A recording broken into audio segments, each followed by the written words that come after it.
Segunda parte. Capítulo 16. Deseaba y temía al mismo tiempo ver al señor Rochester al día siguiente a aquella noche en vela. Ansiaba oír de nuevo su voz y, sin embargo, temía ver sus ojos. Durante la primera parte de la mañana esperaba que llegara a cualquier momento. No era su costumbre entrar a menudo en el aula, pero algunas veces nos hacía breves visitas y yo tenía la impresión de que no faltaría ese día. Pero la mañana transcurrió como siempre. No sucedió nada que interrumpiera el tranquilo curso de las lecciones de Adele. Solo una vez, poco después del desayuno, oí alboroto cerca del cuarto del señor Rochester. La voz de la señora Fairfax, la de Leah, la de la cocinera, es decir, la mujer de John, e incluso el timbre brusco del mismo John. Hubo exclamaciones como «Menos mal que el señorito no se ha quemado vivo en la cama». Siempre es peligroso tener una vela en el dormitorio. Qué suerte que tuviera la presencia de ánimo para pensar en la jarra de agua. ¿Por qué no despertaría a nadie? Esperamos que no haya cogido frío al dormir en el sofá de la biblioteca. Este conciliábulo fue seguido por los ruidos producidos al frotar y colocar las cosas en su sitio, y cuando pasé por la puerta abierta al bajar a comer, vi que habían vuelto a poner todo en orden. Solo la cama se hallaba sin cortinajes. Leah estaba de pie en el alféizar de la ventana, frotando los cristales manchados por el humo. Iba a dirigirme con ella, porque quería saber qué versión de los hechos le habían contado. Pero al acercarme, vi a otra persona en el cuarto, una mujer sentada en una silla al lado de la cama, cosiendo anillas a las nuevas cortinas. No era otra que Grace Poole. Allí estaba, seria y taciturna como siempre, con su vestido de paño marrón, delantal a cuadros, pañuelo blanco y gorro. Estaba absorta en su trabajo que parecía ocupar todos sus pensamientos. No había en la dura frente ni en las facciones vulgares ningún indicio de la palidez o la desesperación que uno esperaría ver en el rostro de una mujer que había intentado cometer un asesinato y cuya víctima la había seguido hasta su guarida la noche anterior para, según creía yo, acusarla del crimen que había intentado llevar a cabo. Yo estaba asombrada, atónita. Levantó la vista mientras yo la observaba, pero no se sobresaltó ni cambió de color en señal de emoción, culpabilidad o miedo de ser descubierta. Dijo, «Buenos días, señorita», a su manera breve y flemática de siempre, y cogiendo otra anilla, siguió cosiendo. «Le haré una prueba», pensé. Tal circunspección es incomprensible. «Buenos días, Grace», dije. ¿Ha pasado algo aquí? Hace un rato me ha parecido oír hablar a todos los criados. Solo que el amo estuvo leyendo en la cama anoche y se durmió con la vela aún encendida, y se prendieron las cortinas, pero por suerte se despertó antes de incendiarse las sábanas o la madera, y consiguió apagar las llamas con el agua de su jarra. «Qué asunto más extraño», dije con voz queda. Después, mirándola fijamente. ¿No despertó a nadie el señor Rochester? ¿Nadie lo oyó? Nuevamente levantó los ojos a mi cara, y esta vez había un atisbo de conciencia en su expresión. Pareció examinarme con cautela y después dijo, «Sabe usted que los criados duermen lejos, señorita, y no sería fácil que lo oyeran. Las habitaciones de usted y de la señora Fairfax son las más cercanas a las del señorito. Pero la señora Fairfax dice que no oyó nada. Cuando uno se hace mayor suele dormir profundamente». Hizo una pausa y luego añadió, con una especie de indiferencia fingida, pero aún así con un tono marcado e insinuante. «Pero usted es joven, señorita, y yo diría que tiene el sueño ligero. ¿Quizás oyó algún ruido?» «Sí», dije, bajando el tono para que no me oyese Leah, que todavía sacaba brillo a las ventanas. Al principio creí que era Pilot, pero Pilot no se ríe, y estoy segura de haber oído reír. Una carcajada extraña. Cogió más hilo, lo enceró, enhebró la aguja con pulso firme y después dijo, con total serenidad, «Es poco probable que el señorito se riese, señorita, al hallarse en semejante peligro. Debió de soñarlo. No lo soñé, dije acaloradamente, provocada por su tranquilidad descarada. Me dirigió otra vez la misma mirada penetrante y sabedora. ¿Le ha dicho al amo que oyó usted una carcajada?, inquirió. No he tenido ocasión de hablar con él esta mañana. ¿No se le ocurrió abrir la puerta y asomarse al corredor?, preguntó también. Parecía estar interrogándome, intentando sonsacar mi información sin que me diese cuenta. Se me ocurrió que, si descubriera que yo sabía o sospechaba que ella era culpable, me gastaría a mí alguna de sus bromas macabras, por lo que consideré prudente estar alerta. Al contrario, dije, eché el cerrojo. ¿Entonces no es su costumbre echarlo todas las noches al acostarse? ¡Qué arpía! Quiere conocer mis costumbres para hacer sus planes en consecuencia. Se impuso la indignación sobre la prudencia y contesté vivamente. Hasta ahora he dejado a menudo de echar el cerrojo, por no considerarlo necesario. No era consciente de que acechara ningún peligro en Thornfield Hall, pero de ahora en adelante, recalqué estas palabras. Me aseguraré de cerrarlo todo muy bien antes de atreverme a acostarme. Será muy prudente, fue su respuesta. Este vecindario es tan tranquilo como cualquiera que conozca, y nunca he oído hablar de que hayan entrado ladrones en esta casa, aunque hay plata por valor de cientos de libras en el armario de la plata, como sabe todo el mundo. Y ya ve usted que, para una casa tan grande, hay muy pocos criados, porque el amo nunca ha vivido mucho aquí, y cuando está, como es soltero, necesita pocos cuidados. Pero yo creo que es mejor pecar por exceso que por defecto. Es fácil cerrar una puerta y es mejor tener un cerrojo entre una y cualquier malhechor que pueda haber. Mucha gente, señorita, está a favor de confiar en la providencia, pero yo creo que la providencia no suple los medios, sino que aprecia a los que se toman con discreción. Y aquí dio fin a su perorata, muy larga para ella y pronunciada con el recato de una cuáquera. Yo aún me encontraba totalmente atónita ante lo que me parecía su increíble dominio de sí misma y su hipocresía inescrutable, cuando entró la cocinera. Señora Poole, dijo, dirigiéndose a Grace. Pronto estará lista la comida de los sirvientes. ¿Quiere usted bajar? No, ponga usted la pinta de cerveza y el trozo de pudín en una bandeja y me lo llevaré arriba. ¿Tomará un poco de carne? Un poquito, y un pedacito de queso, nada más. ¿Y su sagú? Olvídalo de momento, bajaré antes de la merienda y lo prepararé yo misma. La cocinera se volvió hacia mí para decirme que me esperaba la señora Fairfax, así que me marché. Durante la comida apenas me enteré de la versión de la señora Fairfax de la conflagración de las cortinas por estar demasiado ocupada en intentar comprender el carácter enigmático de Grace Poole, y más aún, en meditar el problema de su posición en Thornfield, y en preguntarme por qué no la habían detenido esa misma mañana, o por lo menos no la habían despedido del servicio de su amo. Este prácticamente se había declarado convencido de su culpabilidad la noche anterior. ¿Qué causa misteriosa impedía que la acusara? ¿Por qué me había exigido silencio al respecto? Era extraño. Un caballero valiente y arrogante parecía estar, de alguna forma, en poder de uno de los más viles de sus servidores, tanto que, incluso cuando atentaba contra su vida, no se atrevía a acusarla abiertamente y mucho menos castigarla. Si Grace hubiera sido joven y guapa, me habría sentido tentada a pensar que sentimientos más tiernos que la prudencia o el miedo influían en el señor Rochester, pero siendo ella fea y mayor, rechacé la idea. Sin embargo, reflexioné, ha sido joven una vez. Debió de ser joven al mismo tiempo que su amo. La señora Fairfax me dijo una vez que llevaba muchos años aquí.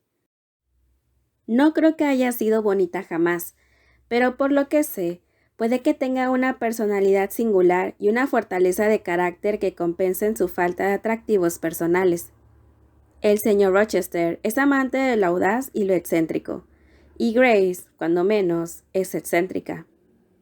Y si un antiguo enamoramiento, un antojo muy posible para una naturaleza tan impulsiva y terca como la de él, lo ha puesto en su poder, de modo que ahora ejercita sobre él una influencia secreta de la que no puede deshacerse y que no se atreve a ignorar, por ser resultado de su propia indiscreción.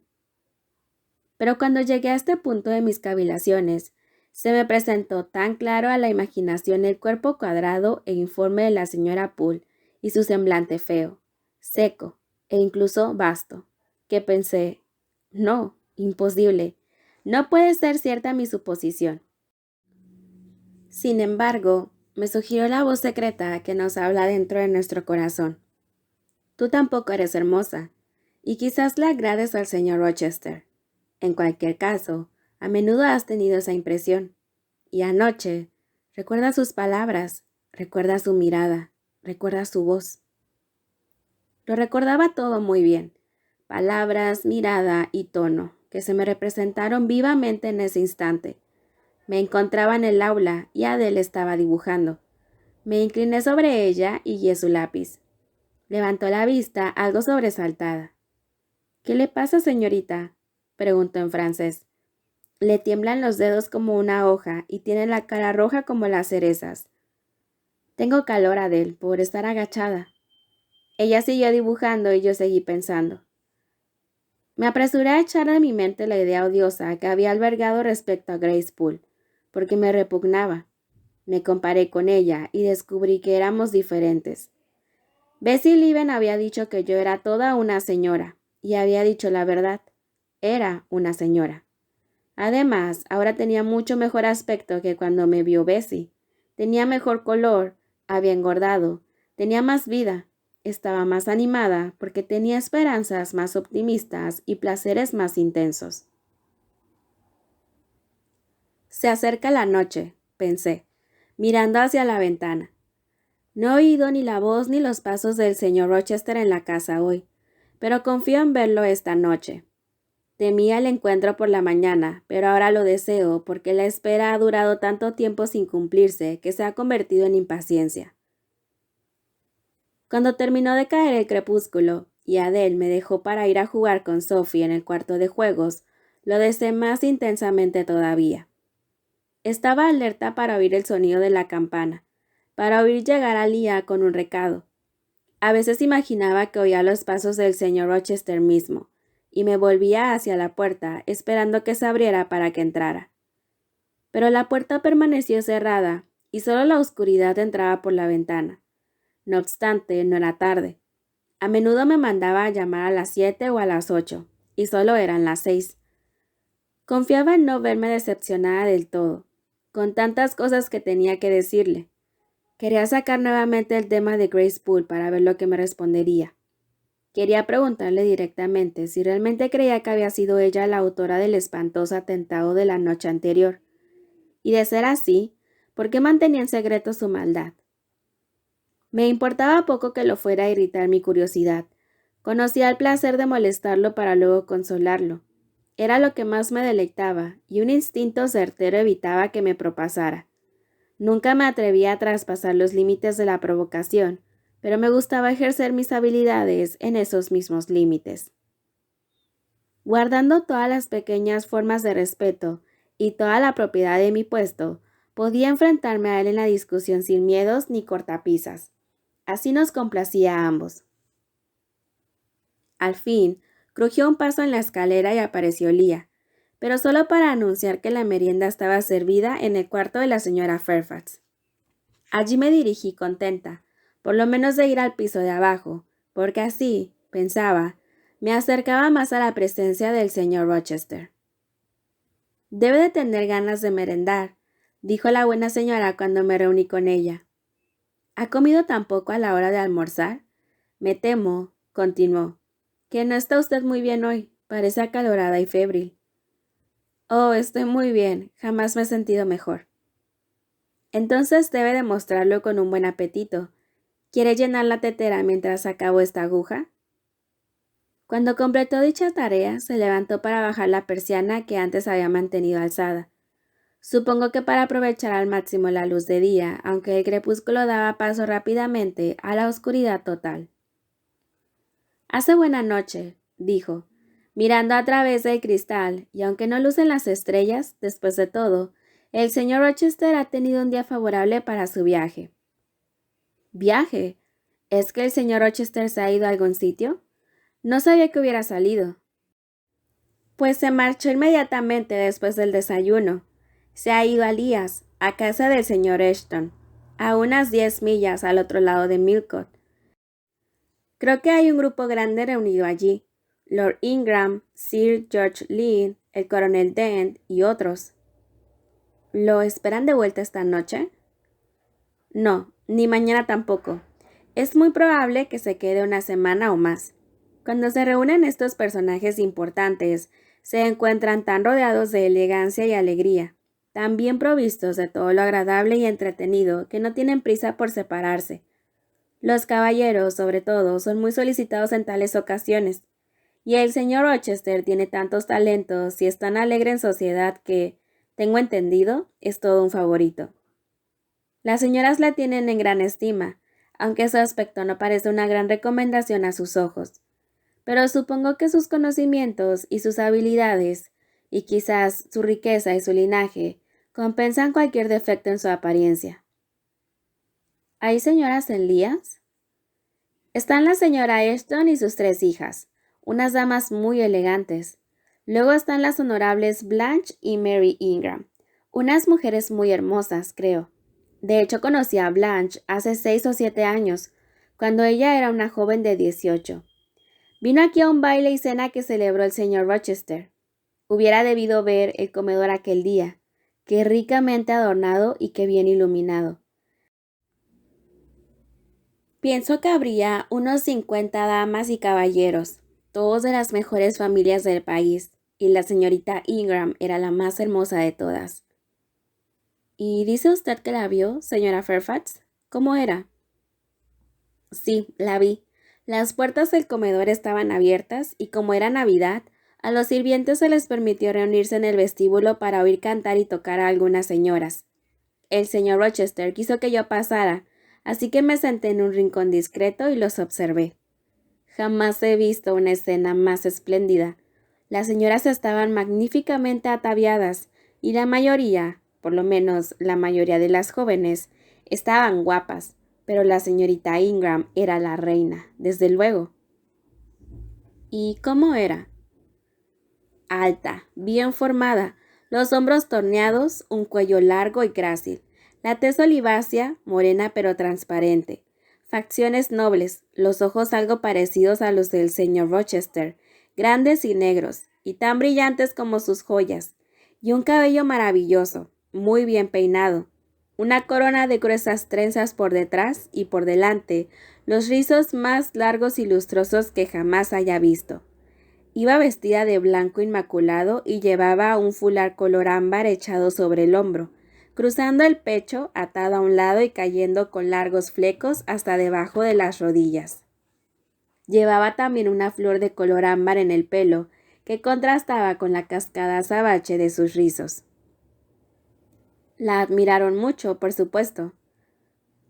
Por supuesto, y no solo por su belleza, sino también por su talento. Fue una de las señoras que cantaron. La acompañó un caballero al piano. Ella y el señor Rochester cantaron un dueto. El señor Rochester no sabía que cantara, pues tiene una bonita voz de bajo y excelente gusto para la música. ¿Y la señorita Ingram? ¿Cómo era su voz? Una voz modulada y potente. Cantó maravillosamente. Fue un placer oírla y tocó después. No soy entendida en música, pero el señor Rochester lo es, y le oí decir que su actuación fue extremadamente buena. ¿Y esta señorita bella y habilidosa no se ha casado todavía? Parece ser que no. Creo que ni ella ni su hermana tienen gran fortuna. La mayoría de las propiedades del viejo Lord Ingram están indivisas y el hijo mayor lo heredó casi todo. Me extraña que no se haya prendado de ella ningún noble o caballero rico. El señor Rochester, por ejemplo, él es rico, ¿verdad? Sí, pero verá, hay una diferencia de edad considerable. El señor Rochester tiene casi 40 años y ella solo 25. ¿Y qué importa eso? Se forman parejas más desiguales todos los días. Es cierto, pero no me imagino que el señor Rochester tenga semejante idea. Pero no come usted nada, apenas ha probado bocado desde que ha empezado a merendar. No, tengo demasiada sed para comer. ¿Me permite tomar otra taza de té? Estuve a punto de sacar otra vez el tema de la posibilidad de una unión entre el señor Rochester y la bella Blanche, pero llegó Adele y la conversación se fue por otros derroteros. Cuando me encontraba sola de nuevo, repasé todo lo que me habían dicho. Miré dentro de mi corazón para examinar mis pensamientos y sentimientos, e intenté devolver, con mano dura, al seguro redil del sentido común los que se habían desviado hacia los parajes sin lindes y sin senderos de la imaginación. Citada en mi propio tribunal y después de atestiguar la memoria sobre las esperanzas, deseos y sentimientos que alimentaba desde la noche pasada y sobre mi estado de ánimo general durante casi 15 días, habiéndose presentado a declarar la razón a su habitual manera tranquila y habiendo contado el relato sencillo y sin adornos de cómo yo había rechazado lo verdadero para devorar lo ideal, dicté sentencia de esta manera: que nunca había respirado el aliento de la vida una idiota mayor que Jane Eyre, que una tonta más fantasiosa jamás había atracado con dulces mentiras, ni tragado veneno como si fuese néctar. ¿Tú? Dije, ¿favorita del señor Rochester? ¿Tú, investida con el poder de agradarlo? ¿Tú, importarle de alguna manera? Vamos, me repugna tu insensatez. Has hallado placer en muestras casuales de preferencia, muestras equívocas, viniendo de un caballero de buena familia, un hombre de mundo, a una novicia y subordinada. ¿Cómo te has atrevido, pobre tonta crédula? ¿Ni por amor propio has podido ser más sensata? Esta mañana has repasado la breve escena de anoche. Esconde la cara de vergüenza. ¿Con que dijo algo sobre tus ojos? Ciega e inexperta. Levanta los párpados pesados para contemplar tu execrable insensatez. No le conviene a ninguna mujer que la adule un superior que no puede tener intención de casarse con ella. Y es una locura por parte de todas las mujeres fomentar dentro de ellas un amor secreto que, si no es correspondido ni conocido, devorará la vida de la que se alimenta, y si es correspondido, la atraerá, al estilo de ignis fatuus, a lugares cenagosos de donde no puede salir. Escucha tu sentencia entonces, Jane Eyre. Mañana colócate un espejo delante y dibuja con tiza tu propia imagen, fielmente, sin atenuar ni un defecto. No omitas ninguna línea imperfecta y no corrijas ninguna irregularidad. Y escribe debajo: retrato de una institutriz, huérfana, pobre y fea. Después, coge un trozo de suave marfil. Tienes uno de tu caja de dibujo y tu paleta y mezcla los colores más frescos, claros y suaves. Elige tus pinceles más delicados de pelo de camello y dibuja cuidadosamente el rostro más bello que puedas imaginar. Coloréalo con los tonos más suaves y las sombras más dulces, según la descripción que de Blanche Ingram hiciera la señora Fairfax. Recuerda los rizos de ébano, los ojos orientales. ¿Qué? ¿Usarás de modelo los del señor Rochester? Orden en la sala. No toleraré gimoteos, ni sentimentalismos, ni lamentaciones, sino solo buen sentido y resolución. Recuerda las líneas majestuosas y armoniosas, el busto griego, que se vea el precioso brazo torneado y la mano delicada. No olvides la sortija de brillantes ni la pulsera de oro. Reproduce fielmente la ropa, encajes etéreos y raso lustroso, fular elegante y rosa dorada, y llámalo Blanche, una dama distinguida. Cuando, en el futuro, se te ocurra pensar que te aprecia el señor Rochester, saca estos dos retratos y compáralos diciendo: es probable que el señor Rochester consiguiera el amor de esta noble dama si se lo propusiera. Es probable que pierda el tiempo pensando en esta otra, plebeya, indigente e insignificante. Así lo haré, resolví, y después de tomar esta decisión, me serené y me quedé dormida. Fui fiel a mi palabra. 1 hora o 2 fueron suficientes para dibujar con carbón mi propio retrato, y en menos de 15 días había acabado la miniatura de marfil de una Blanche Ingram imaginaria.